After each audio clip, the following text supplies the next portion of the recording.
Hey people, welcome back. We have our third and final guest here tonight on M&ETV. This man has been around in the industry forever. Like, he had a successful hosting career, a successful radio career, successful soca career, successful TV career. The man is just success all over.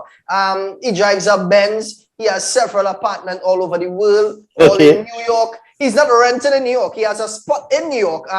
The man is just a legend. We have none other than Super Jigga TC or Jigga. What's up, bro? Yeah, what up? What's he saying? Thing good? How real estate treating you? Real estate is fine. I'm waiting for it to grow though, but real estate is fine. I don't know, all that nice introduction, and I know you all them years and you still the same size, you ain't growing, nothing going on. Where is the point? Yeah, what's going on, right? I come here with love. You see how much love I give you there? Yeah, well, I gave you love too. I just, at the end of the day, I need to. I know. I only want greatness for you, bro. That's all I want for you, brother. Greatness. How are you, though? How is New York treating you? It's fine. It's fine. You know, at the end of the day, well, I'm currently in New York. We are experiencing a heat wave in the next couple of days, so that's not nice. It's real hot outside. Super hot outside. Outside is nice at all. That I can tell you. With respect to the fraternity, the soca fraternity, it's at a nice spot right now because the fact that the US is opening up, the diaspora, the people, the fans of soca, as I call them, the citizens of soca, they've been eagering to go out. You know, it's over 16 months they in jam. Yeah. So events are fast all over the place, and they have so much little pop-ups all over. So you know that's fine. So it's a good look for the music right now. A lot of people recording. A lot of the smaller islands are doing quite well, as you know. The Grenadians, the St. Lucians, the Vincentians, they have real energy right now. But the vibe is nice, you know. We getting any collabs with anybody from up the islands? From me? Yeah. Well, not on record, like, but I've been collabing because Jam on the Inside was actually done by myself and Boise, who is like the Grenada, you know, and I'm still doing some work. I'm currently working on a project with Boise and Wetty Beats from Grenada. Because I know you would have made that link, I think that was 2019 or 2020, because you all did a song together. Yeah, we did a song together in 2019, but I linked in with Boise way before that. We just did a song in 2019, but when it comes to that, a lot of the music, if you're being honest, over the past 5 years, really produced out of Trinidad, eh? Well, true. You would have that fact for sure. Yeah, it's really songs that was produced out of Trinidad, you know? So, out of all the islands that you like making the music in, what would be your favorite? Grenada, Barbados? Grenada is my place. Grenada is a jam man. Yeah, no disrespect to nobody, but you know I love Greens, boy. Grenada is my place, boy. You went to the Spice Mass already, ain't? What you mean? Brother, you ain't do this if you never play job. No, well. If you never put soulfish in your mouth, you ain't live. I mean, I have put soulfish in my mouth, if you know what I mean. Yeah, you must. That's a rite of passage. You must put a little soulfish, put a little snake around your neck and put two crap in a bag. Yeah. You never gave me the opportunity to really tour with you. You never say, hey, Junior Lee, there we go, Grenada and thing, nothing. So I've never experienced Spice Mass. 2024 for sure we did. So why not 2022? Nah, sometime I always catch up to maybe hopefully by 2024 you will reach the size you need to get to roll now. You know, everything is a process, you think? Right. So that's holy faith. Holy faith, you're doing well, holy faith. Because you're somebody who I really every time let me tell you something, and this is not a joke thing, this is real. It's very important where your name is mentioned. Right? And I respect people who, like, you know, a lot of people you meet along the way are acquaintances and they will say, well, yeah, I'm a boy, I'm a brother. I am only your boy if when you're in a really important room you mention my name or you bring a table. And I'm not telling you this just to blow you up. You're somebody who I have mentioned many a times when I sit in meetings or talk about things. When you're looking at the gene pool of the people that's out there that doing what we do. You understand? Yeah. And I'm sure you'd have felt it. You have been around my team. You have worked around my team. For sure. You're called to do shows. You understand? Vikings. So you're somebody who so when I tell you 2024, no joke. You're somebody who I always watch. Say like from since back when you come to my office, the first time I met you. Yeah. Understand? When I tell you when you was doing your dollar thing. You understand? I just hope whoever listening know the invoice I send in whenever or they call me now. going to be different.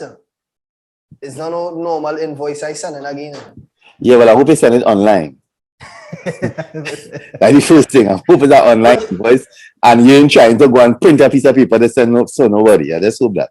Because you see the attitude they have about the invoice you're sending, and the tone, the connotation they use to even say that, nobody gonna call you. Yeah, but I ain't getting no calls right now anyhow, so it's all good. It's all good. No hard feelings. What's your Jagger, walk us through your starting in entertainment now, because as I mentioned, no, hold on. I know the stories, but the viewers don't know the stories, right? You don't want to give us like a long description. I will ask you questions and you just give you a little thing here and there. All right. Right. So you come out of school, you hire 2 passes. Then what? Actually had 1. Real? No boy, basic boy. 4. Well, I get 3 in maths, so we can't count that. Right. Right? Out of school, well, the first leg of school, which is CXC, I didn't really focus on that much. I had 4 passes, didn't really care for that. My father at the time always thought, them in my time, you had to come out and you get a little government work. Yeah. You understand? My father was rest his soul, he went on last year, but he was very influential around the prison service because he was what they call, for want of a better word, he was like their bishop. He's the man who wrote the legislation to open YTC and all them things, right? So he's very involved. So make a one phone call for me to not even go and sit no exam, just to go up. I get you. One time. You get you up. Uniform. Go and get a trim, head up the road in your white shirt and your tie. Them times I had to take maxi. While in the maxi going up the road, I started to ask myself, why are you really going, boy? What are you really doing in my life, boy? And I press the bell and come out in Curep and never reach. Yes, Curep. And I end up starting to trim in Curep. I used to trim first because in my early years, I come from market. Everybody know that. I had parlor, I sell in the markets, and that's what I used to do. This is why I go to school and thing. So I just come out line Curep and I went back home and I trim. I had to duck my father for about 2 years. For 2 years? Yeah, because you wanted to kill me, I embarrassed him. I never go.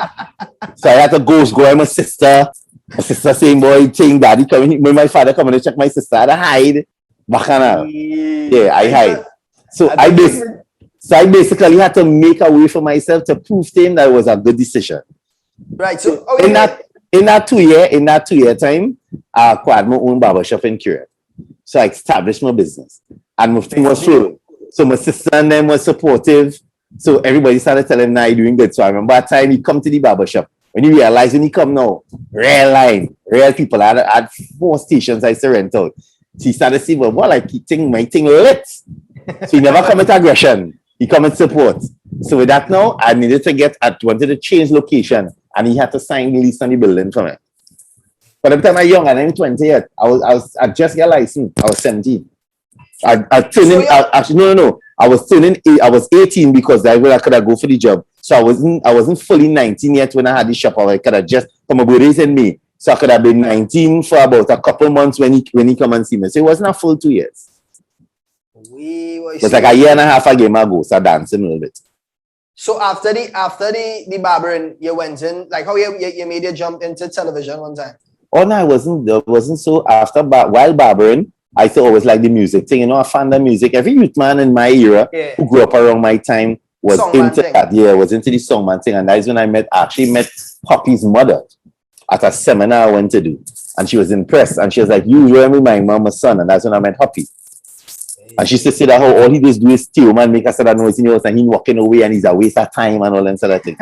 She said, so that's how we met. And that's how the radioactive thing, Poppy had radioactive at the time. And that's where I started with the music thing, was off for radioactive.